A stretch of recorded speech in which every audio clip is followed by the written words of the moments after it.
Welcome back. We all have a favorite food, but when does eating your favorite foods become a problem? Can you be addicted to a certain food? What are the most addictive foods? Today's video is going to answer all these questions and more. Can you really be addicted to food? It seems like you can be addicted to anything, and food is no different. There's something called binge eating disorder, which is a disorder that is very much like an addiction.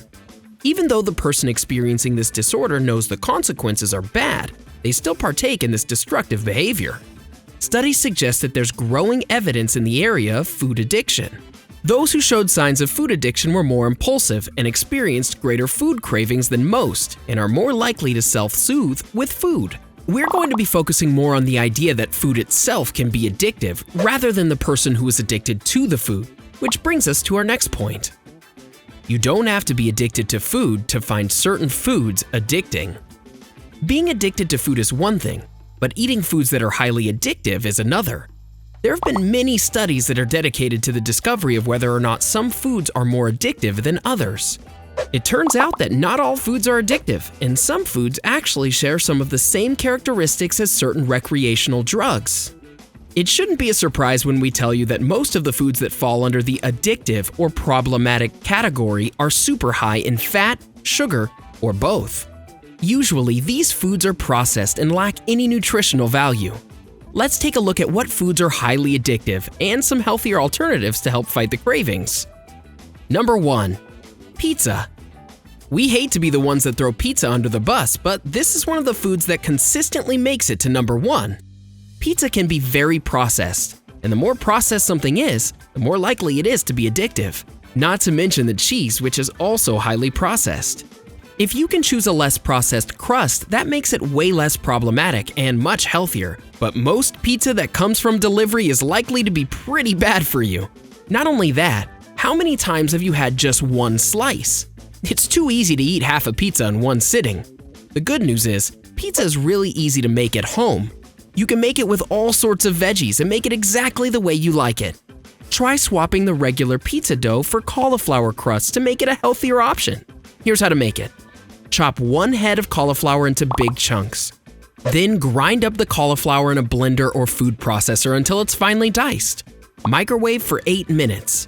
Take 1 cup of the now riced cauliflower and add 1 1/2 cups of mozzarella cheese, 1 teaspoon of dried oregano, half a teaspoon of garlic salt, 1 teaspoon garlic powder, and 1 egg. Mix it all together until you have what looks like a sort of doughy mixture. Then, on a coated baking sheet, spread the cauliflower dough into a pizza shape, or any shape you want. Be creative. Brush with olive oil and then bake in the oven at 450 degrees for 15 minutes, or until the crust is golden brown. While the crust is still hot, take it out of the oven and add whatever toppings you please. Remember, the more veggies and less processed ingredients you add, the healthier it'll be. Once you've added your toppings, broil in the oven for another 3 to 4 minutes. Let it cool and enjoy. Number 2. Chocolate. Now, we can't have chocolate. Well, that's not entirely true. We're mostly talking about milk chocolate, or chocolate that's high in sugar, fat, and calories. Those are things to be mindful of when you're reading the label. Remember, the more processed the food, the more addictive it can be. When it comes to chocolate, it's not all bad news. If you stick to eating dark chocolate that's at least 70 to 85% cocoa, you'll be putting some good stuff into your body. 100 grams of dark chocolate can provide you with 11 grams of fiber, along with high amounts of iron, magnesium, copper, and manganese. Dark chocolate might seem a little bit bitter at first, but eventually your taste buds will adjust and you may end up enjoying it more than milk chocolate in the end. Remember, there can be a lot of sugar and calories in dark chocolate too, so moderation is key. Number 3. Ice cream. This list is starting to seem like a menu at a kid's birthday party. Unfortunately, ice cream is also at the top of the list of one of the most addictive, processed, and fatty foods. You don't need to tell us that ice cream is loaded with sugar, but if you go for the good stuff like the premium quality that boasts creamier and richer taste, you're almost doubling the fat and calories. Even ice cream that's branded as low fat or no sugar could have the same amount of calories as regular ice cream. Even though ice cream can contain good stuff like calcium, the calories and sugar outweigh those benefits. One way you can still enjoy ice cream without worrying about overeating is to buy single servings and avoid having it in the house. If you have to go out for ice cream instead of just walking to the freezer, you'll consume it much less frequently. If you want to go the extra mile, you can make a healthy alternative at home that'll satisfy your craving and can be made from a single ingredient, unprocessed foods. Here's how to make it. Blend 1 ripe banana with 3 to 4 tablespoons of cacao powder. Add a cup of dairy-free milk, like soy or almond. Add 1 tablespoon of real organic maple syrup, a pinch of salt, and 1 tablespoon of coconut oil. Blend until smooth and freeze overnight. You can add fresh blueberries or raspberries for an extra boost of flavor, antioxidants, and vitamins. Number 4. French fries. Salty, warm, delicious French fries are highly processed, full of fat and sodium, and are in the top 5 for most addictive foods.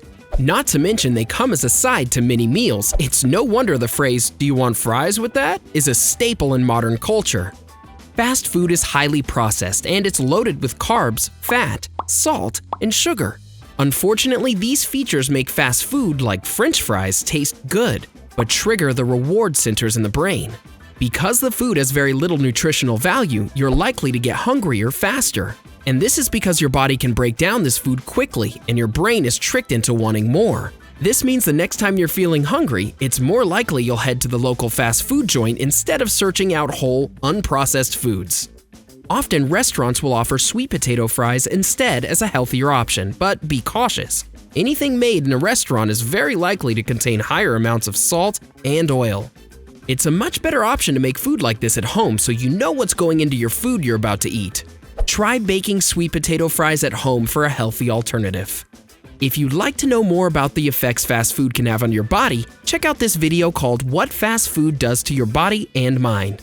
If you'd like to know what your eating habits are according to your zodiac, check out "These are the eating habits of each zodiac sign" on our channel. Now back to our video on the most addictive foods. Number 5. Cookies.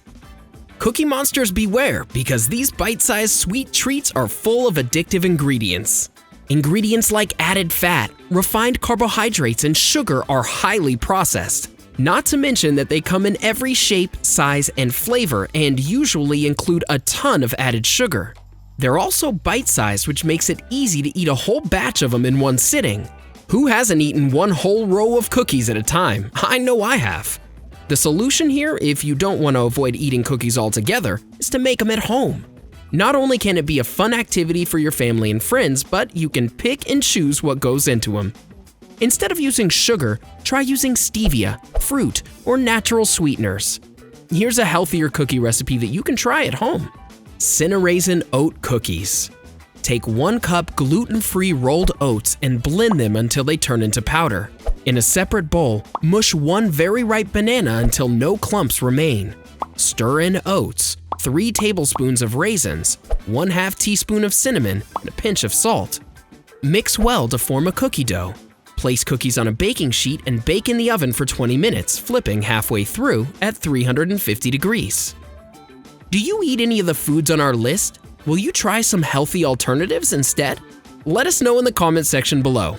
We would love to hear from you. Enjoyed this video? Hit like, share, and subscribe to Bestie. Wait, what kind of Bestie would we be if we didn't tell you about our other awesome videos? Go ahead, choose the left or right video and enjoy.